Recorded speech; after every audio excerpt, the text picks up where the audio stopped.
Hello and welcome to the 2021 Tailings program brought to you by Mining Journal and Mining Magazine.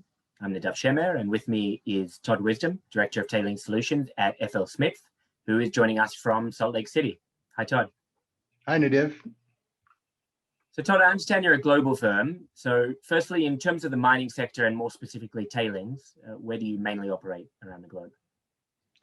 Yeah, so we definitely are a global firm, and we have major offices in all of the main mining countries. So that would include Canada, United States, Chile and Peru, Australia, Brazil, South Africa, Russia, Ukraine, Europe. So yeah, we definitely are global, and we definitely provide tailing solutions to all these different regions for our different mining clients. And okay, so you mentioned solutions. So firstly, come the challenges. What are the main challenges that your clients, who manage these tailings dams, are coming to you to discuss? So every miner these days is looking at how do they get water out of tailings, and water is really what the issue all revolves around. The more water you have, the more chance you have of having damage if there's some type of an accident. So they're all looking at what's an economical way to actually get rid of that water and maybe reuse and reprocess that water inside of their facility.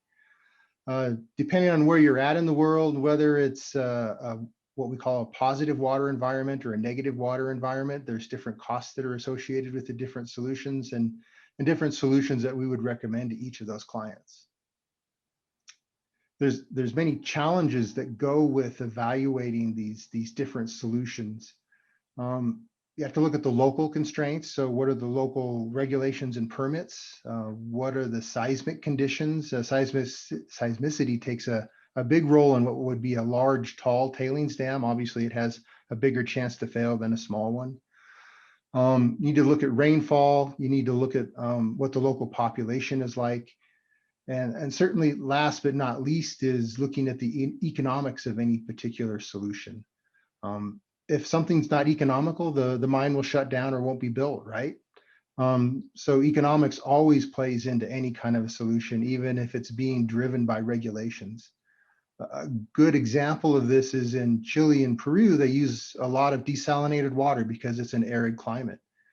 By the time they pump that up to altitude, that can be up to $8 per cubic meter that the water costs them.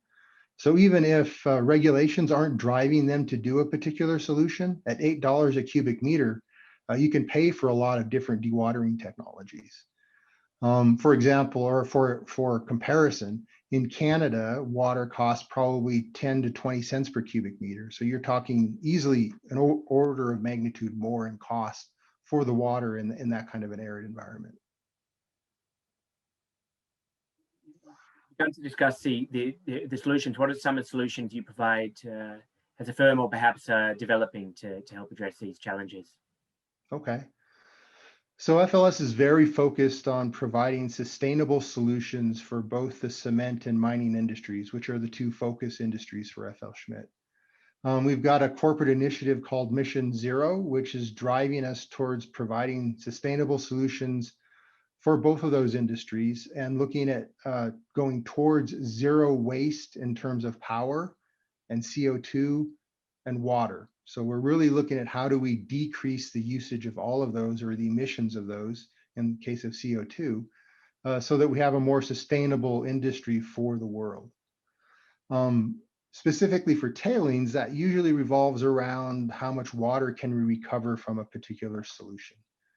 And we supply almost every kind of dewatering technology you can think of, everything from large conventional thickeners and hydrocyclones, paste thickeners, which remove some more water, vacuum filters, which remove water, pressure filters, which remove the most water, but also tend to be the most expensive, and hydrocyclones. We also supply transport technologies, so you can transport these tailings after you've dewatered them. And those consist of Krebs centrifugal pumps, overland conveyors, and different stacking technologies like radial stackers or mobile stacking conveyors or boom spreaders. So we supply this whole different range of solutions that we can help a miner then for all of those local constraints that we talked about earlier, come up with the best solution. So we've been promoting and supplying to our customers for the last several years now what we call technology trade-off studies.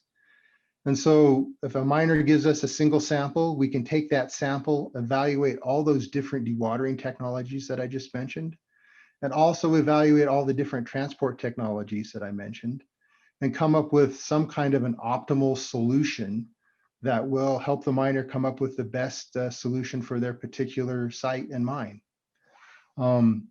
We also have a lot of R&D that's going on right now. So we're trying to come up with new and better solutions. These include dry grinding technologies, so you don't have to use as much water. Better flotation technologies, so you don't have to use as much water for separation. And this would be like coarse particle flotation or what we would call reflux flotation. And then we're also looking at different digital solutions in this whole portfolio. So how can you operate and control all of this equipment better, either individually or as a group? So there are multi-variable control philosophies that we've come up with that revolve around the individual equipment, like the thickener or just the filter or just the conveying and stacking system. But we also have control systems now that can manage that whole group as a whole, so that you can not just have local optimums for the thickeners or the filters or the conveyors, but you can actually have a global optimum that revolves around all of those different technologies. Coming from the operators as well, the drive to digitalization, and is that sort of something that they're been requesting? And yeah, they're looking at, miners are looking at how can we have more automation? How can we reduce our costs through automation? And how can we produce a better product, either on the concentrate side or on the tailing side, so that it's more consistent and easier to deal with? And that's probably an important point.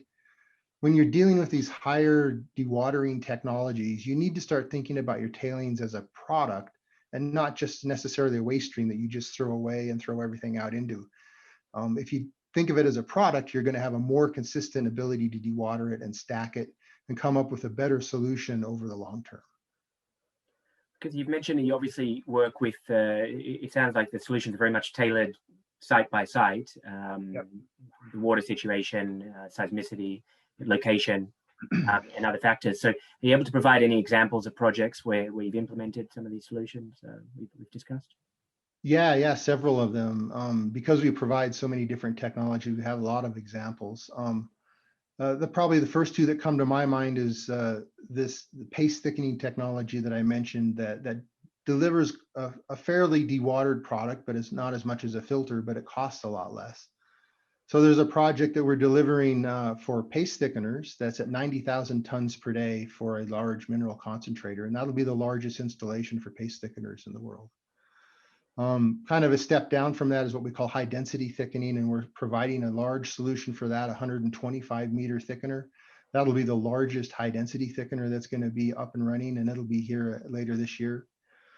We also have just launched our new M2525 filter, which will provide the highest production rate for that plate size for a pressure filter and at the lowest operating costs.